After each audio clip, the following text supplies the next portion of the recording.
ond fe glywais un yn rheo wrth i'r tonnau'r ithro I mewn, a'i danedd gwyn yn fflachio.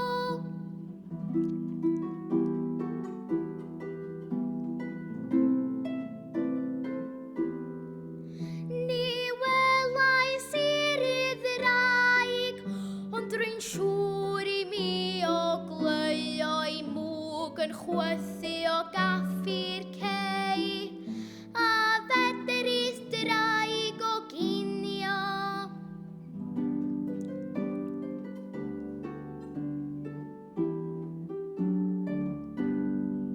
Ni welais i'r ddraig, ond fe wnes I deimlo'i chynffon yn hir a llithrig ar y dŵr, yn oer fel bysedd gwyn